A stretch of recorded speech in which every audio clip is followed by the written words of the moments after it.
Hello everyone, thanks for joining me here today. I'm Pascher, I'm a research assistant at the Westphalian University of Applied Sciences in Germany.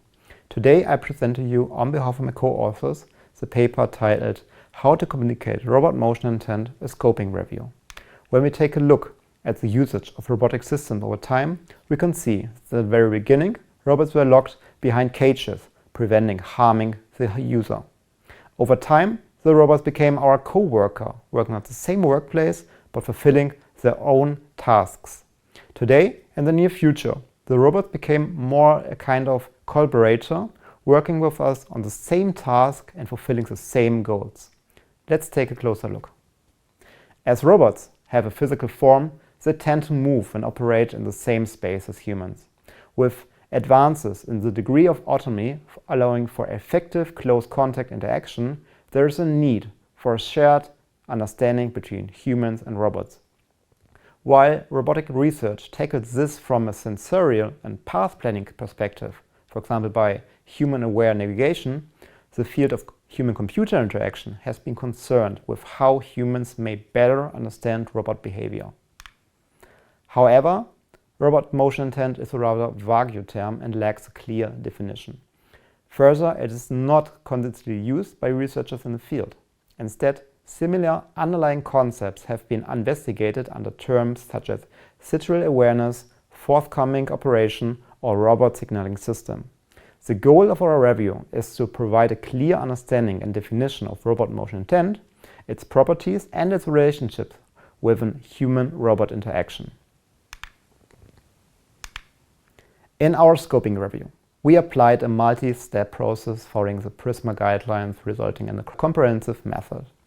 Based on an initial screening of relevant literature, potential search terms were identified to perform a systematic query using three primary databases: the ACM Digital Library, the IEEE Explore, and Science Direct, resulting in 5,975 entries.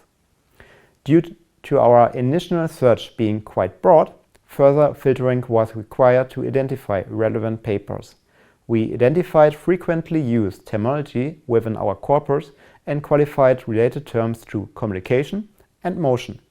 This reduced the set to 822 papers. The final phase of our paper selection process required manual screening. In addition, we screened the references cited by the set of papers that were assessed for full text screening. This led to a final set of 77 papers.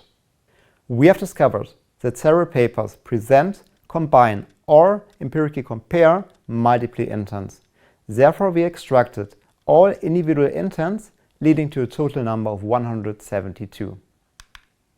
Upon our analysis, we realized that communicating robot motion intent has implications and relations in the involved actors, the robot and the human.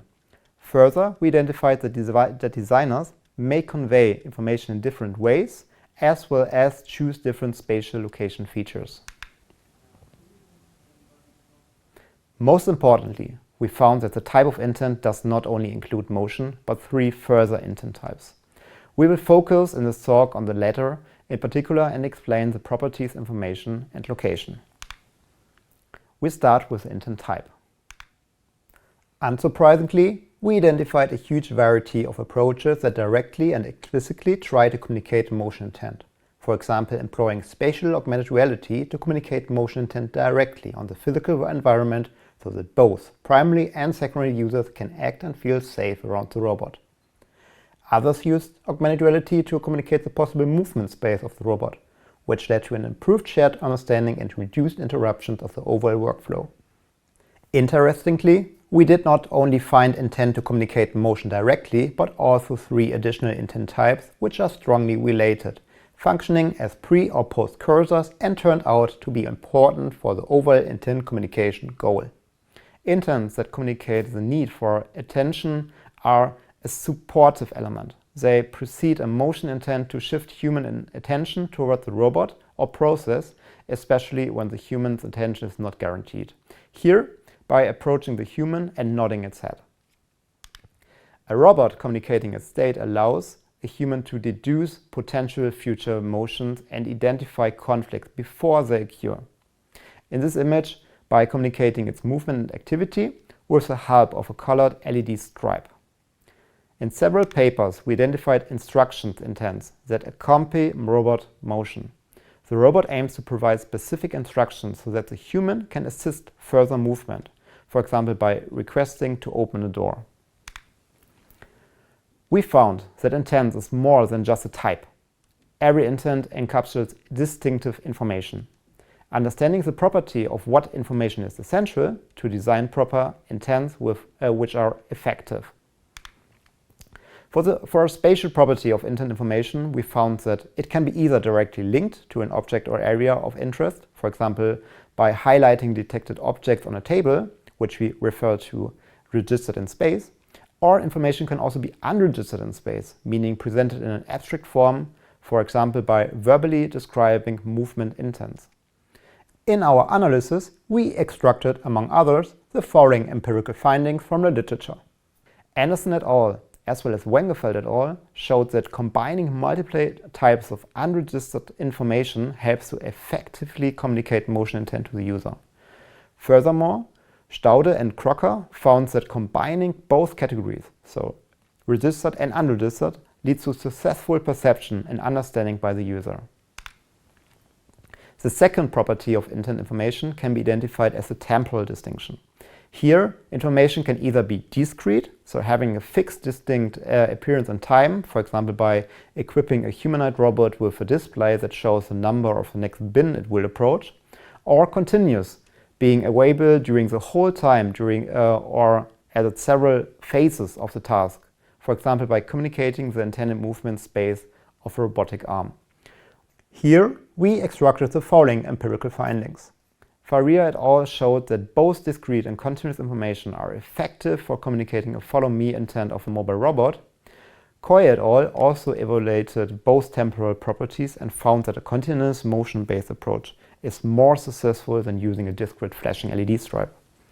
The findings of Orbit et al. Suggest that combining discrete and continuous information is the most effective method and outperforms both unimodal intent communication conditions.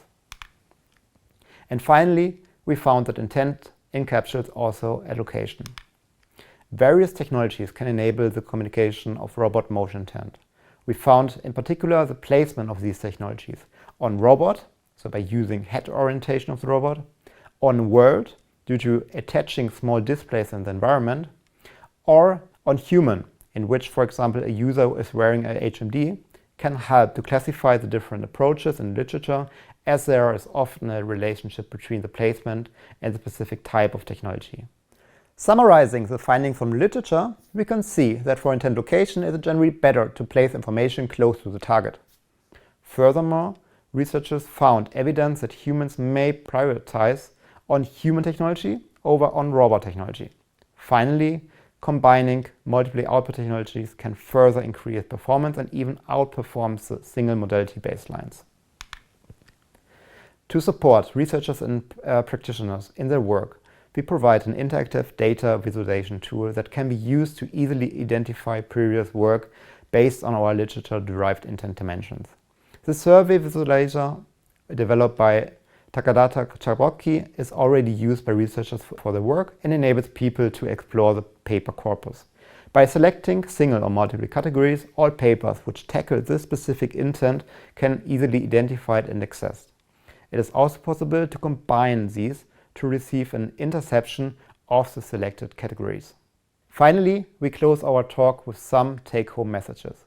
Motion intent has important and often necessary pre- and post-cursors, attention, state, and instruction.